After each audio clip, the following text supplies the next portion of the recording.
முதியவரை கண்மூடித்தனமாக கொலைவெறி தாக்குதல். இருவருக்கு தர்ம அடி கொடுத்த பொதுமக்கள். சிசிடிவி காட்சிகள் வெளியாகி அதிர்ச்சியை ஏற்படுத்தியுள்ளது. கோவை காந்திபுரம் நூறடி சாலையில் உள்ள வணிக வளாகம் ஒன்றின் முன்பாக நேற்றிரவு சுமார் 65 வயது முதியவர் ஒருவர் 2 இளைஞர்களால் கடுமையாக தாக்கப்பட்டு வந்தார். இதனை கண்ட அப்பகுதியில் சென்ற சிலர் இளைஞர்களை தடுக்க முற்படவே அந்த இளைஞர்கள் யாரையும் கண்டு கொள்ளாமல் அந்த முதியவரை ரத்தம் சொட்ட சொட்ட கற்களாலும் கை கால்களை கொண்டும் கடுமையாக தாக்கியுள்ளனர்.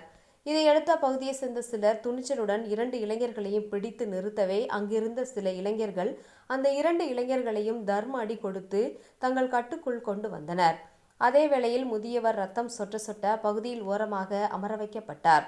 தொடர்ந்து அங்கு இருந்தவர்கள் அளித்த தகவலின் பேரில் போலீசார் விரைந்து வரவே போலீசாரிடம் குடி போதையில் முதியவரை தாக்கிய 2 இளைஞர்களையும் ஒப்படைத்தனர்.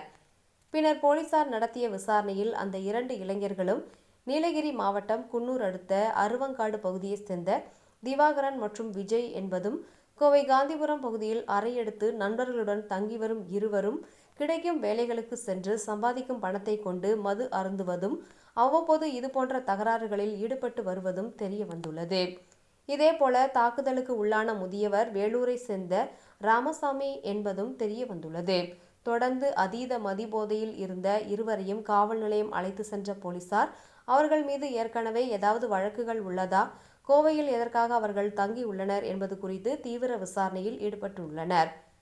முன்னதாக கடந்த சில தினங்களுக்கு முன்பு காந்திபுரம் ஜிபி சந்திப்பு அருகே நள்ளிரவில் ஒருவர் தலையில் கல்லை போட்டு கொலை செய்யப்பட்டிருந்த நிலையில் அதில் ஈடுபட்ட குற்றவாளிகள் காவல்துறையினர் தேடி வரும் சூழலில் தற்போது ஓரமாக அமர்ந்து உணவு அருந்திக் கொண்டிருந்த முதியவரை தாக்கிய இருவர் போலீசாரிடம் சிக்கியுள்ள சம்பவம் பரபரப்பை ஏற்படுத்தியுள்ளது.